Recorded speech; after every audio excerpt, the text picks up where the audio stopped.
Ladies and gentlemen, it is a very good evening. My name is Colin Sambai and this is the Arena Show. Remember, each and every Sunday we are coming to you live, bringing you very interesting conversations. And today we are honored. I will be hosting a young man who was born and raised in AlDAI constituency but went abroad. A true definition of what we always say, we went from home to change home. Huyu ni mtu ambaye alitoka nyumbani ameenda pale United States kufanya kazi ama shughuli moja mbili chale na ndiye kiwa koset au gole niko walega. Karibu sana bwana Nimrod Kimeli.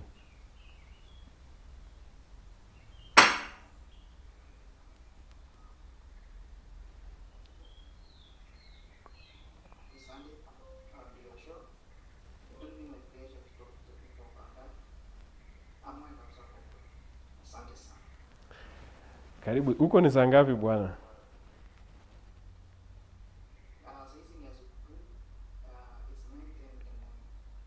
Tena asubuhi? Oh, okay. Nice. Sisi tuko saa moja kamili. So asante sana, we are honored to have you on the show. Wacha tu nikuulize Nimrod. Who is Nimrod Kimeli? Kwa sababu watu wamekuwa wakiuliza huyu ni nani?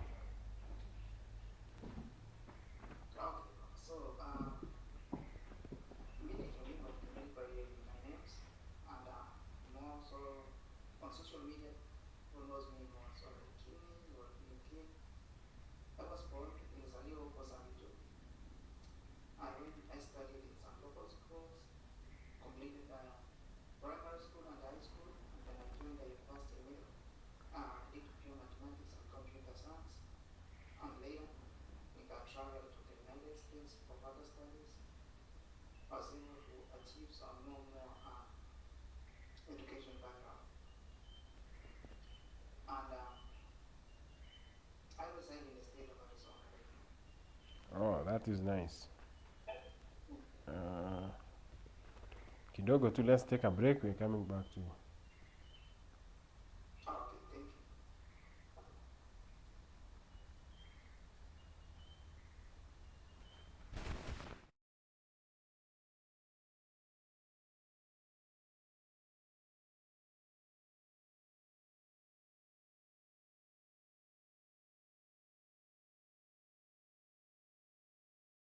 Si umepause.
Umekuwa sawa?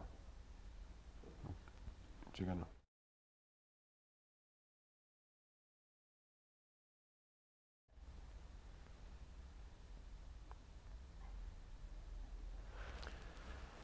Nimrod, are you still with us? Yes, can you hear me? Yeah. We get you very clear. Yeah, kulikuwa na technical issue. People are complaining we are not seeing Nimrod. But I think we are okay now.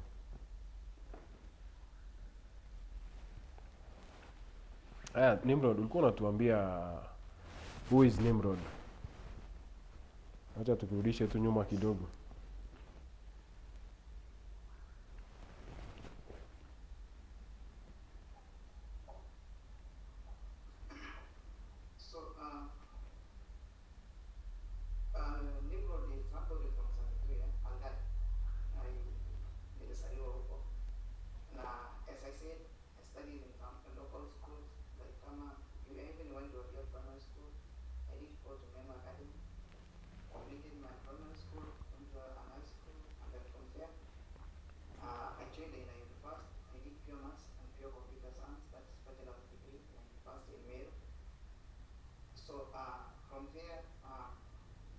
was able to get the chance to come and study in the United States, and I was able to achieve fighting arts in nursing, and also I did done master's degree in artificial intelligence, AI, and still going on with other studies also. Yeah. Okay, that is nice. That's quite a good profile. Ulipata aje chance ya kwenda US? Kwa sababu sisi huku vijana tumejaribu sana bwana Nimrod, lakini sasa hebu tuambie siri ni nini? Okay, mine was through scholarships. You can apply for some. There is athletic scholarships or academic scholarships. So when you get, like, for instance, when you get an academic scholarship, you have to maintain your good GPA. If you have a good GPA of more than 3.5 or 4.0, you'll get a very good universities giving you and better options of scholarships. Oh, so yours was through scholarship. Sawa, wacha hiyo itakuwa story for another day. Maybe we'll soon have a session mahali uta advise vijana how they can take advantage of mambo ya scholarship. Kwa leo wacha tuingie mambo ya siasa, kwa sababu tunaona muonyesha interest ya kuwa mjumbe wa AlDAI constituency. Kwanza nikuulize bwana Nimrod, ni lessons gani ama skills gani ambao umepata pale United States unaona ni vizuri ungekuja kuimplement hapa Kenya?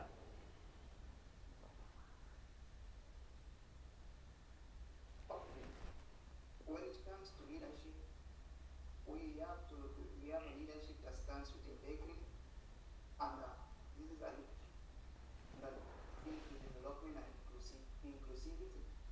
And so if you realize ile constitution, katiba tunayoitumia pale Kenya ni katiba ambayo imeweza kutolewa ama kutoozwa kutoka katiba ya hapa Marekani. Chapo unapoiangalia vizuri, unapata kwamba ule uongozi ambao tunao sasa, uongozi bora, bado tu ni bora uongozi. And it is now the time for us as the youth or the generation that comes to change and act for better leadership. Because, for instance, right now, tukiwa wadogo, tulikuwa tunasikiza kila mtu anasema vision 20. We only have 5 years to do the vision. What have we achieved as AlDAI people? Tumefika wapi? So, huu wakati ambao lazima tusimame na tuseme tunahitaji uongozi bora. Na ndipo we have tried a lot. I've been trying to see how we can implement or bring policies that will enable us to have a better livelihood standards. Right now we are in a situation whereby employment is a problem. So, if the percentage of unemployment is growing higher and higher, we need to bring in a way that we focus on industrialization. Bado kuachieve. Kwa sababu sasa hizi tunapoiangalia nchi yetu, sisi tunategemea kuajiriwa na serikali. But how are we able to support these SMEs to create what we call self-employment?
Hello. Hello. Nimrod, just a moment.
Check Nimrod.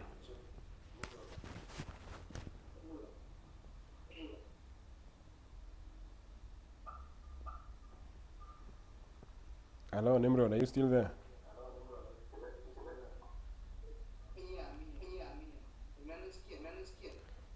Yes, I get you loud and clear.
Nimrod.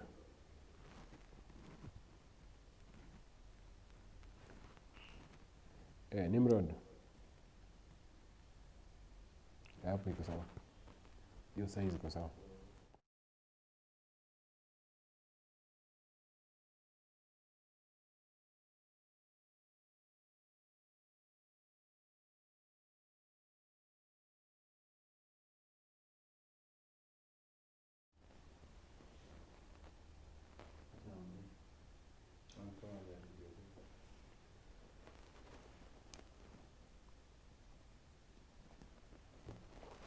Iko sawa lakini hii haja.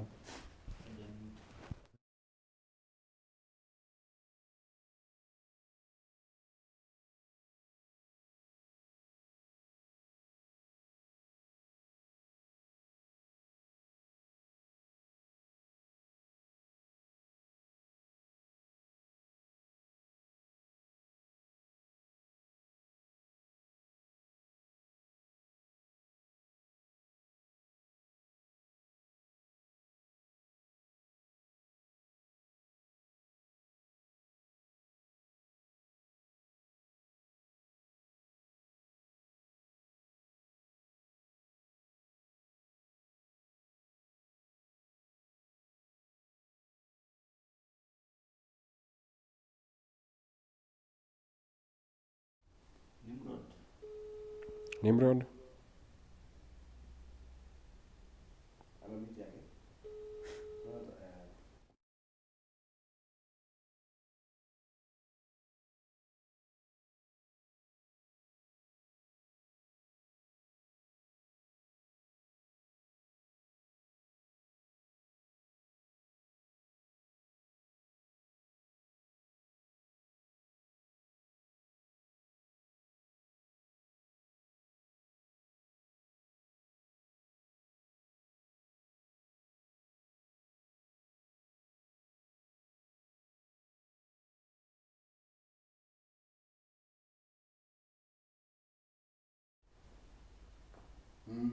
Anasema na mbali wanaonekana pale.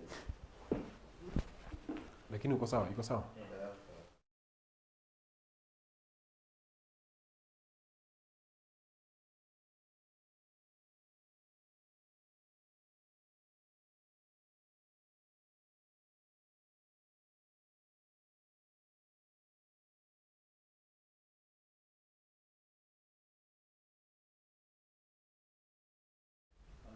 Nimrod. Nimrod.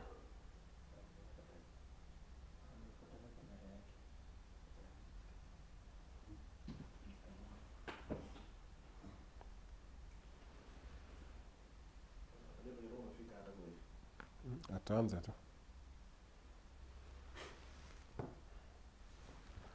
Amepotea.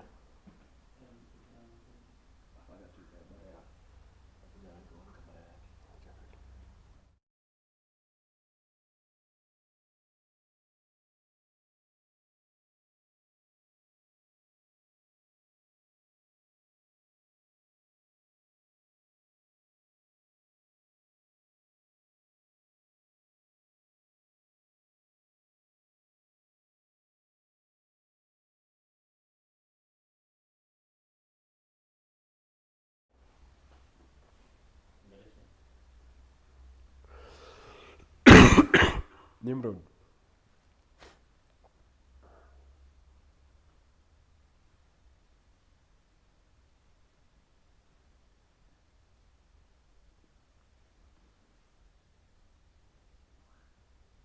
Hello.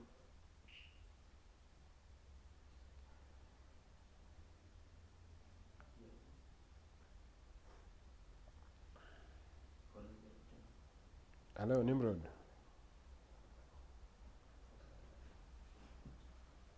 Yes, can you hear me now? Yeah. We can hear you now.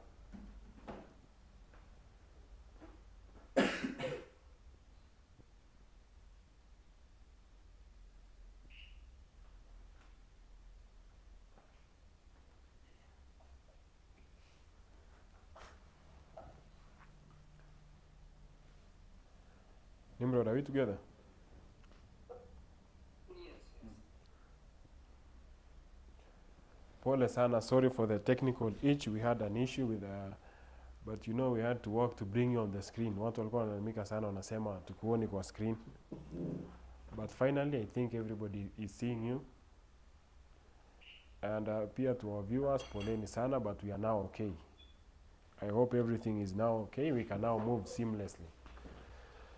So Bwana Nimrod, karibu sana kwenye show. Sorry? Okay. Also for you, some members were complaining like they can't hear, like from your hand.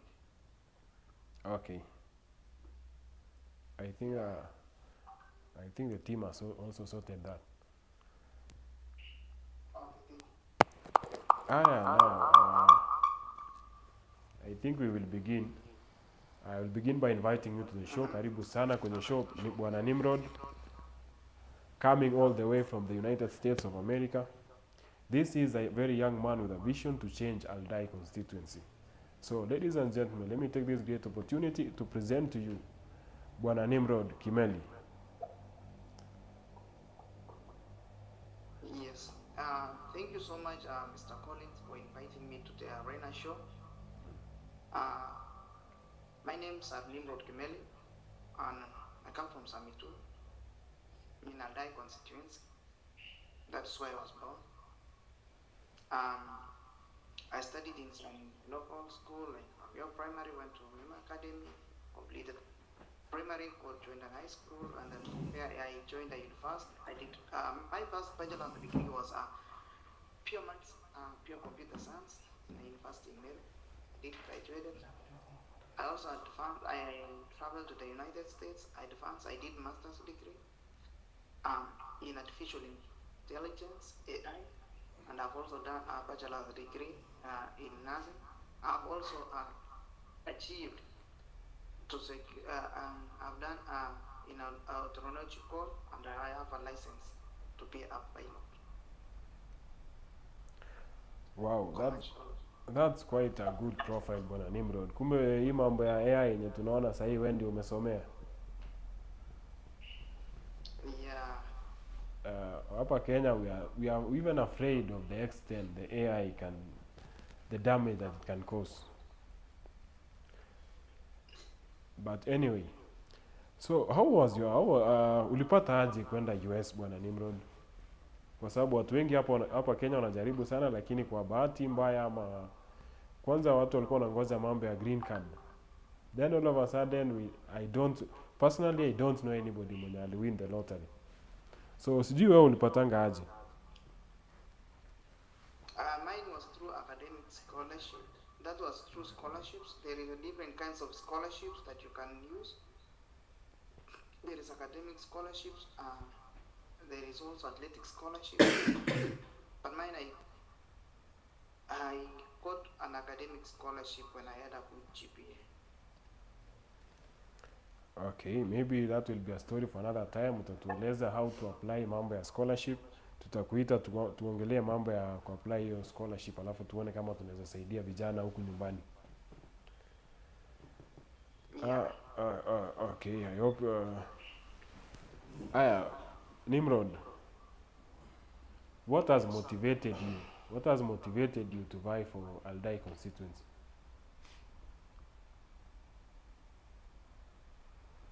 Okay, so what motivates me more is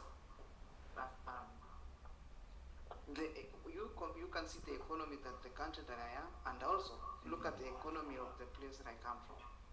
More so, AlDAI and Nandi at large and Kenya at large, we are placed in a very good weather program, whereby we have good weather, we can implement agriculture and a lot of things. However, we have enough minerals. The only thing that we lack is mismanagement of these properties.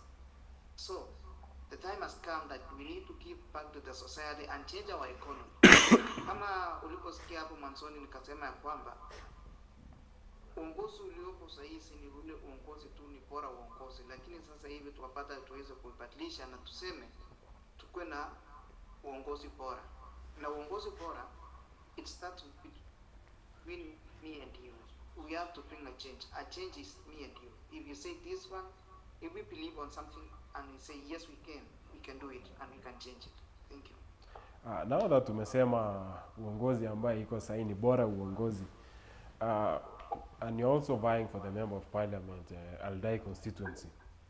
What do you think the current member of parliament, Honorable Marian Keitany, is not doing right? Ama ni wapi unaona ni kama kidogo ako na upungufu wa kudeliver kwa watu wa AlDAI constituency? Okay, there is a lot of situations, factors that you can see this one is not working well. If you go to education system, our institutions in AlDAI, more so some were just being renovated that was built by maybe former MB Dr. Sally Koske.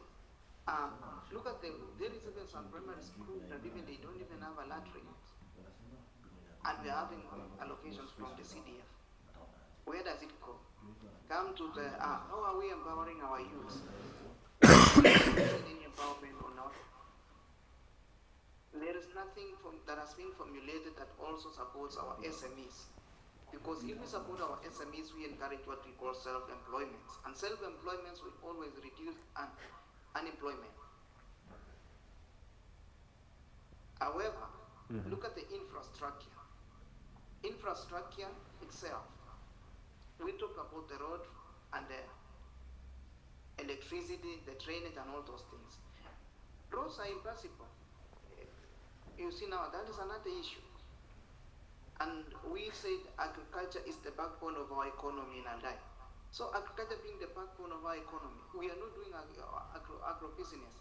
How are we? We are killing what we call agro-business economy, because if we have a better infrastructure at the roads, right now as we talk, it's just like we are doing butter trade. Somebody brings vegetables, maybe to Kaptumek, and comes and sells it at Kaptunga. It's like you're exchanging, somebody else comes from Kapwareng, bringing the same vegetables to Kaptunga. We are just exchanging, that's butter trade. We have to link, better roads will link to better markets in other counties. Nimrod, acha nikuulize, let me just cut you short kidogo. Farmers in AlDAI grow a lot of tea. Wakulima pale AlDAI wanapanda sana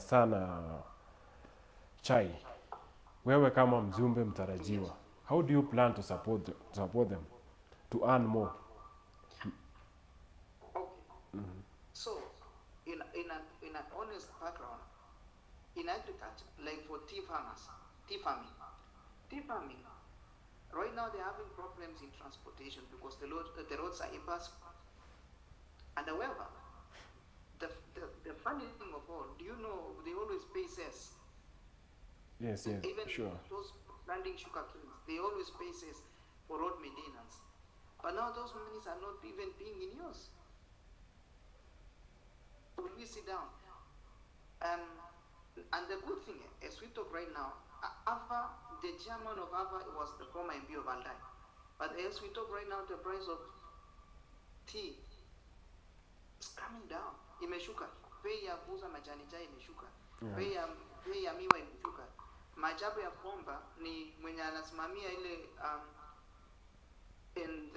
the chairman, ule mwenye kiti wa AVA, which sets the prices of all these agricultural products, who was an MP in AlDAI, already killing farmers.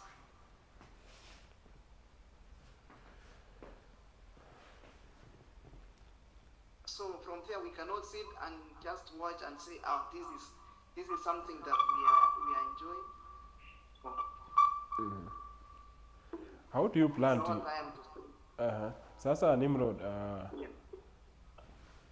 given an opportunity to be the member of parliament for AlDAI constituency, ni wapi utaanzia, for example? Ni nini utaanzia? Okay. Given that opportunity, first of all, there are 4 basic things that you need to start with to ensure that your people are okay. First is health safety. Second will come to education. And then 4th, that is infrastructure. Nimrod kidogo, let us just break down kwa mambo ya, umesema mambo ya healthcare na mambo ya education. So wacha nikuulize, those are among the 2 biggest issues in the rural areas in Kenya right now. How do you plan to, acha nikuulize hivi, how do you intend to uplift these healthcare facilities and also mambo ya mashule as a member of parliament? Okay, when you talked about the health, I will start with healthcare systems. Healthcare systems, the way we're gonna, the way I will, if I get that position to be an MP of AlDAI. First of all, we have our dispensaries that lacks medication. Yet we get the medications. We have even you even saw that there are some medications or billions of money being destroyed and they got expired. And you know what? We will have to move in a technological way where a doctor and a pharmacy and your insurance will have to work one-on-one. If a doctor prescribes your medication, you don't need to get that prescription letter. Let it send to the pharmacy and get the medication. It will keep us to check the flow of the medications. Which one is more needed in this place? We might even be, we are getting medications even some that are not being in use. And that's where they get expired. Maybe somebody else in Turkana needs it and you don't need it in AlDAI. You see now, however, we will have to have some lobbies on more medics and nurses in this local area. Because you will go to a clinic where you will only find one nurse. One was in Interior Boyo, and nurse was like, I'm working here by myself. She doesn't even get paid. We also we will bring what we call remote mobile clinics in our villages. More so, like we are screening for cancer and all those things, because that it is an issue right now as we talk more so in AlDAI because of agricultural products that we use. Well, most of these dispensaries are under county governments, right? Some are under county governments, and that's why we have poor leadership in the county government also. So wewe unaona kuna shida pia kwa county government? A very big problem. What are these problems, Bwana Nimrod? Unaona county government hawafanyi vizuri? In county government, let me tell you something with county government a little bit. When we have what we call our own source revenue.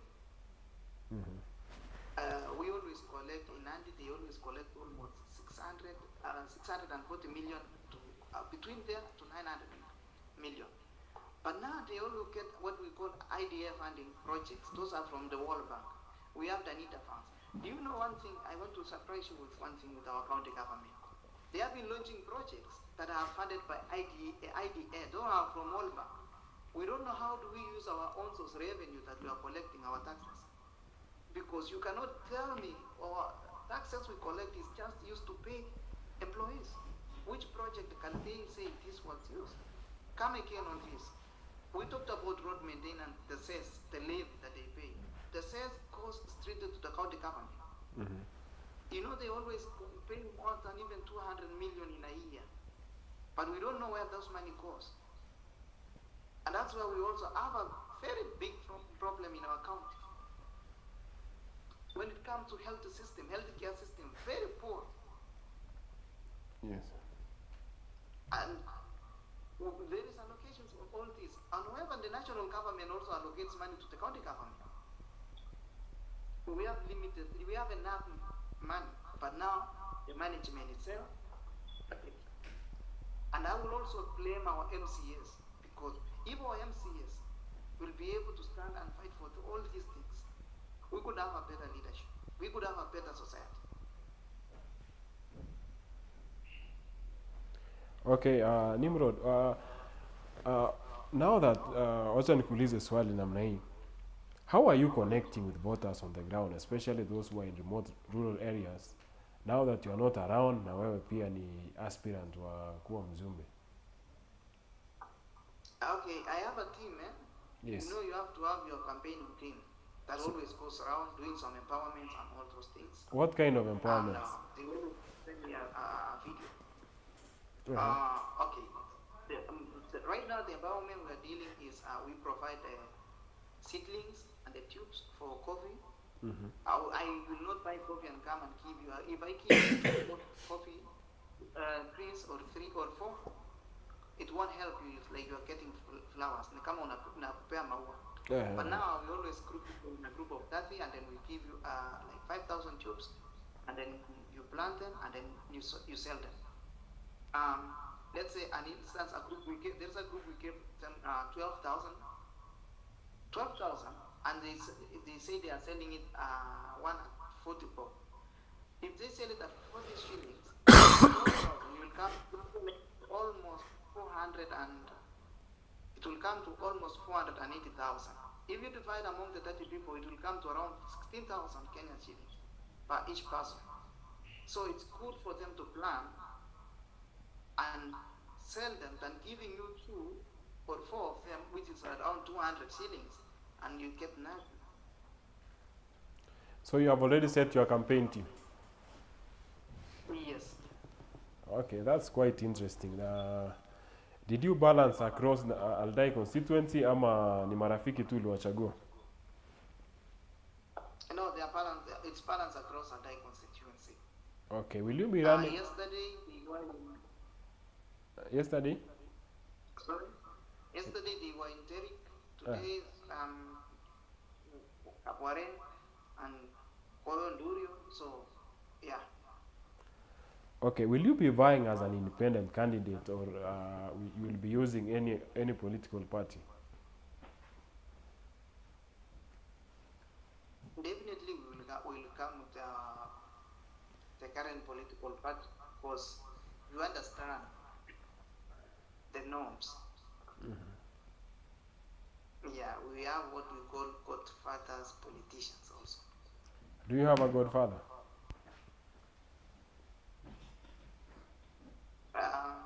There's somebody that I look to up. No, you know, when I say godfathers, there is those who will always depart. There are two sides of it. Mtu mwenye amekuambia, for example, anaweza sema mtu ambaye amekuamsha. Amekuambia NIMROD. No. Okay. Since you are a new face in the political space in AlDAI constituency, what challenges are you facing currently? Have you encountered so far? Okay, the challenges is always sometimes people like, you know, sometimes when somebody can call you and be like, oh, mheshimiwa tuma kitu tukwarambe, something like this, and not only to realize kumbe wako kwa club. There's a lot of challenges, but you need to learn how to tackle them. Okay. Yeah. So far wewe umelearn how to tackle kama hii ya watu wanakupigia wenye wako club? Yeah, you have to know. It's a matter of, life is a lesson. It's a learning lesson. Ni sawa mheshimiwa. Also some people question your ability to deliver, given you are away. Unaelewa aje maisha ya Wakenya sahi? Kwa sababu wewe pale maisha ya majusi tunaelewa ni tofauti sana na ya hapa Kenya. So swali ni, unaelewa aje people question your ability, how will you convince them that you are going to deliver? Ama unajua Yes, nauliza, at the beginning. people question your ability to deliver, given that you have been away from Kenya for quite some time. Okay, I've been coming home, and also I want to tell you something. At the beginning, I told you I come from the people, and I was raised in the same village, the same villages, the same dust roads that is there. We drink the same water from the same rivers, the same schools. So I understand the situation. I understand the situation also of unemployment, because when I graduated, I never had a job. Okay. Yeah. What opportunities do you see for AlDAI, especially the youths? Okay, more so right now is how are we gonna focus on industrialization? More so. This is the time to deal with industrialization to employ that will bring employment to our people. Because when we have a sustainable employment, we will have a better economy. Okay. Yeah. How will you describe your leadership style?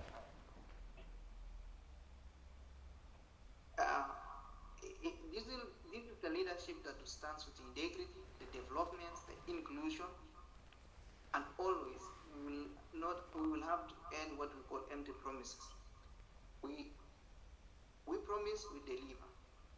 Promise and deliver. Tukianza pale ulikuwa umeongelea mambo ya CDF na mambo ya transparency. Nikuulize tu Nimrod, how will you ensure this transparency and accountability kwa mambo ya CDF na bursary? Okay, so on my hand, I will formulate a system. That is now we have to include technology, whereby CDF will only be coming from the constituency check bank and the institution where you are. Every student, the needy students, the orphans, the PDW, and any other person will be allocated a specific number.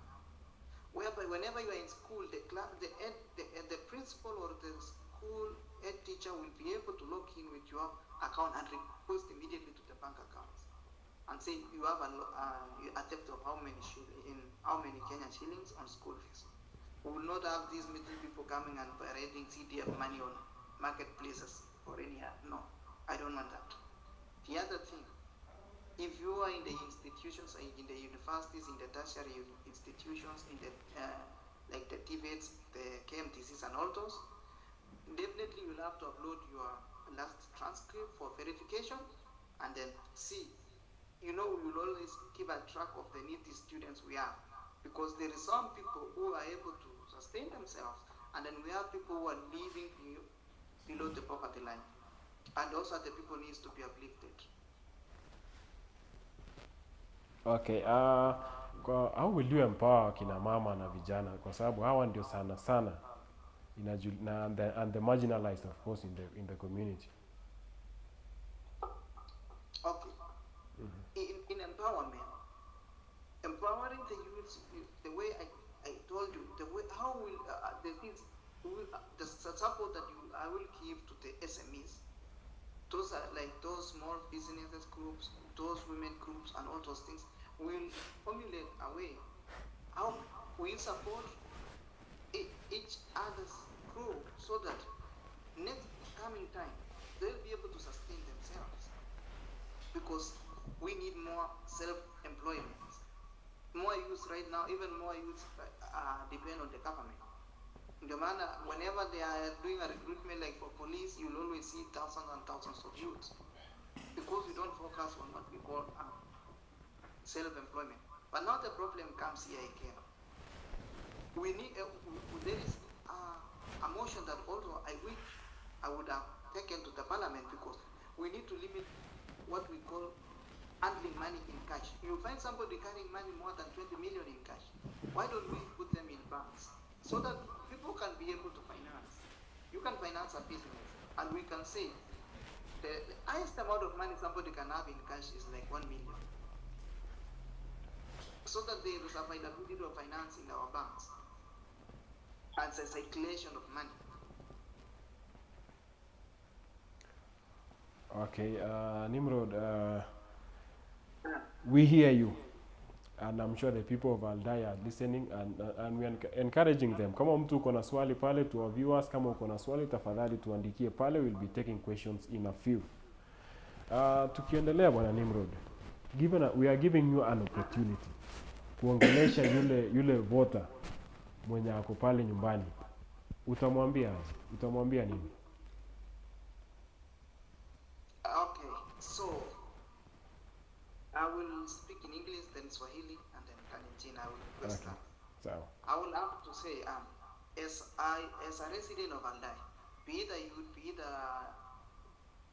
an elderly, a young person, I really ask you for your thought. Let us embrace in a situation whereby we value on integrity and actions, we reflect on transformation and hope, and also how we empower ourselves to embrace better economy and and we emphasize on a grassroots leadership that will bring change, will improve our living standards. And the change, it is me and you to say, yes we can do this, yes we believe and we can change it. Mkaaji wa AlDAI, mina kuomba kura yako pate kuangalia katika uongozi ambao unaweza kutusaidia kubadilisha maisha yetu, uongozi ambao utaweza kutusaidia kuweza kufanya kusaidia biashara zetu, kutusaidia kutengeneza mabarabara, kutusaidia kukuwa na mahospitali, tukuwe na mashule ambayo yanaweza kuwa ni shule ya hadhi, sio shule tu ama si bora shule ambayo inajulikana, hospitali ambayo unaweza pata matibabu bora, elimu bora kwa wanafunzi wetu, vijana wetu ambao tumesoma na ambao wana kazi. Huu ni mtu ambao tunaweza saidiana na tuweze kufanya mambo ambayo itatusaidia tukapata ajira mbalimbali. Let us embrace on it. Chine duno AlDAI ko kasa mi na leji nge direct ke wal AlDAI mati ge meta AlDAI ke nyere ku kabisa ongiro AlDAI ko gimi bara kitindai shida nga AlDAI ako kitindai shida bara nande tukula kaindo ko liga konguna kumu ke wal AlDAI age nyoru AlDAI nele AlDAI ne kinyoru hospitali je ke garara ne AlDAI ne kinyoru skuli je ke garara ne barabara je ke garara ne train je garara ne ngaso sit down tebe munyagi tebe ke ile ne makini ke AlDAI ako ki na meje ke net ke bara komme ke meta kiata kile ngitiak teke ko jo ko sa meji talo nyugo tiak te na kip ko para je kunu jo ko le panelo kongwe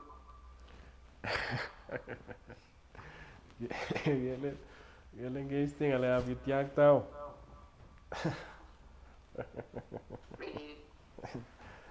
Yeah, that's a very interesting part kwa sababu sahi mambo ya siasa inahitaji a good amount of money, I can say, or maybe a strong political muscle. How are you planning yourself and your campaign team for this? Yeah, I have a good plan on it, so nimejipanga. Nimrod, tukielekea kumalizia, wacha nikuulize, what legacy do you want to leave to the people of AlDAI if given an opportunity to be a member of parliament? It is improved economy, living standards. Unataka watu wakukumbuke kwa nini?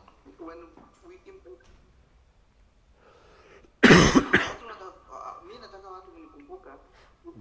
improving the living standards, because me get in the shida kabisa. Poverty kumi kugoro. So to uplift the livelihood of the people. And that's why I said we focus on industrialization, and how it is, we'll bring more industries to AlDAI. Okay. Aya, wacha tuchukue maswali sawa. Umemaliza? Wacha tuone maswali mawili matatu kwa our online viewers. Wacha tusikie wanasema aje. Kuna mtu anaitwa Amon. Anauliza hivi: what plans do you have to improve road infrastructure in rural and urban areas of AlDAI? Okay, so improvement of road infrastructure. Earlier I told you there is some road assess that we to approach to the county government. This now we'll have to have a direct conversation also with the county government, because some roads are maintained by county government through the cess levy, and we need to ask them, where is the money going, you know? Hizo pesa zinaenda wapi?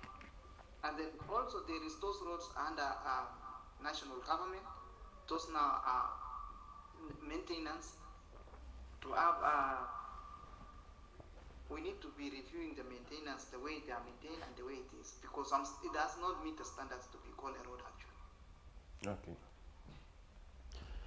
Aya, swali lingine Nimrod.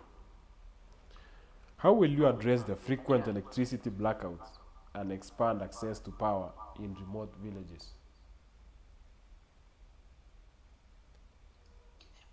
Through electric connectivity, now you know now the issue that always comes if you did some in physics, you will realize the step down and step up. So there's less transformers, and that's why we always have to show those blackouts of electricity, and maybe some technical errors like trees falling on the electric lines and all those things. But now, the more we have more of electric transformers, this means we'll have a consistent power.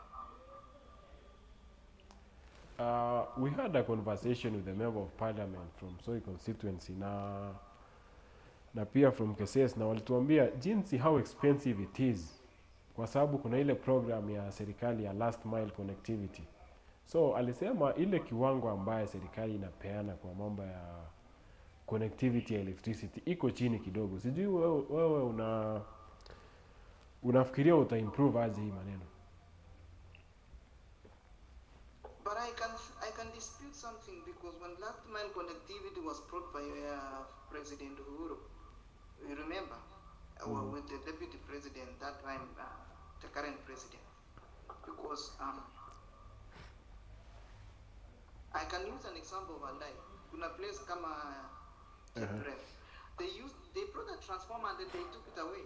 So you cannot tell me the government is not allocating enough.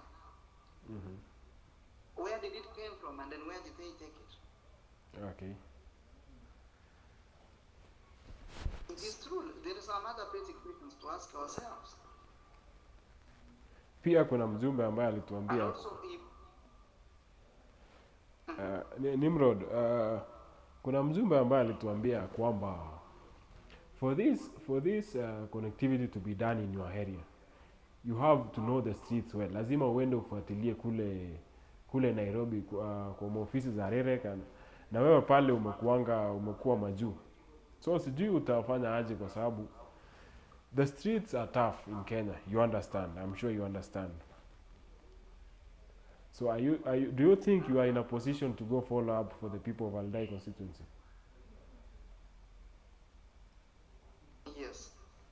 Okay. Because we were even debating with one of my friends. I was even requesting him to give us 1 or 2 transformers as we talk, and he's working on it actually.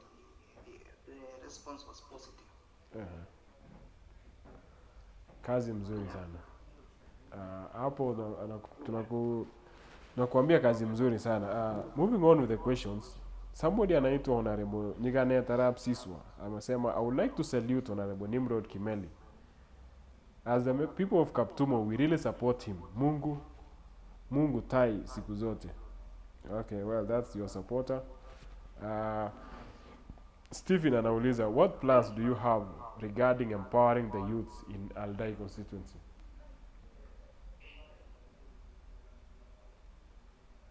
Okay, earlier I think I had already talked about that empowerment of the youth, and we talked about improve our SMEs, our youth groups, and all those things. And also, we need to educate our youth to also participate in what we call county events. They also have what we call youth policies. In youth policy, it stands for the youths. So also we need some civic education on some factors, because there are some things that is in the country and in the national government. Okay. Haya, sawa, acha tuchukue swali moja mwisho. Kuna mtu anauliza, how will you ensure transparency in CDF? I think ulikuwa umeaddress hiyo. Aya, do you have a plan to protect forests and water Yeah. sources in AlDAI constituency? Forest, yes, of course. What is the...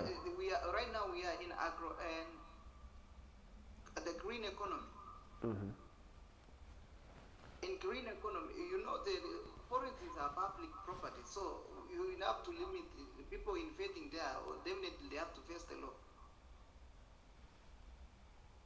Because we are fighting on what we call green economic system. We are there is global warming is getting to be a problem, and the good thing is for global warming and all those things. When we had the summit there was a summit that was there in Dubai. It was in Dubai, right? Yes, sure. And there was a summit in France. So there was some money that was allocated, and even our MPs should have also asked it, because those are the money that could have been used in green economy system developments. But nobody is advocating for it. It's going to the national government to disappear. We had the carbon taxation. We talked about in Nairobi last time. They had a summit in Nairobi. Who has ever had a question about carbon taxation? We left it there. Yes. Yeah. So those are among the things that you will start with if given the opportunity to be the member of parliament. Yeah, definitely. Because that is, we don't want to have a pandemic. Yeah. Sawa Nimrod, acha tukupie nafasi utoe closing remarks kwa people wa AlDAI constituency and the people who are watching us right now.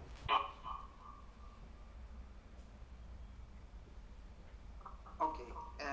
Big up AlDAI, amechallenge onge anga mechallenge kongo ya muga kotekanta kokaza akyama mechasa maleji nginetke akinetke kile nene mite national government ako nene mite kora county government siya bwana kora ngote MCA kunyone ko governor nenya ko kanyone ko ka women rep ko kama ingenile ne kasi ni kora amungu no yapke nam tuku kala ketakini side ne ba MCA anga ka national government kenam jiga pa national government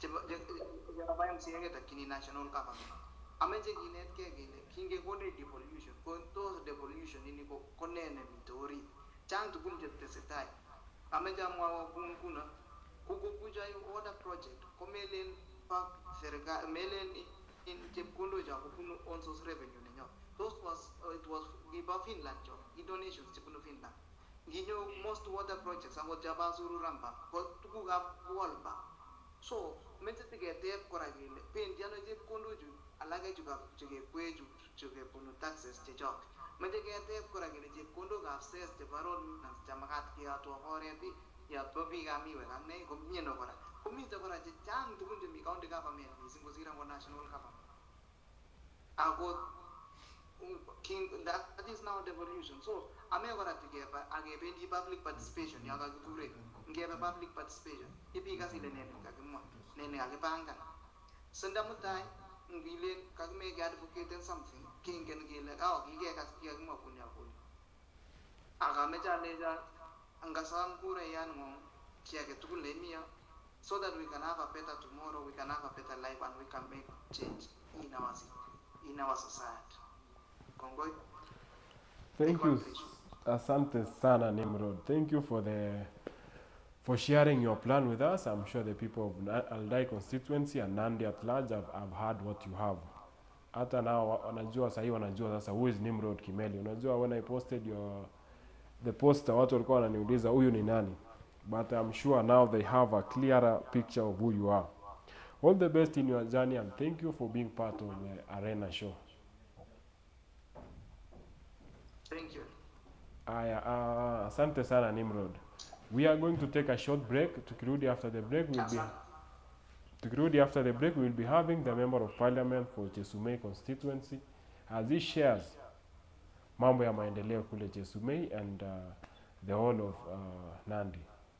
So stay tuned in. By 8:30 tutakuwa tunaanza interview yake.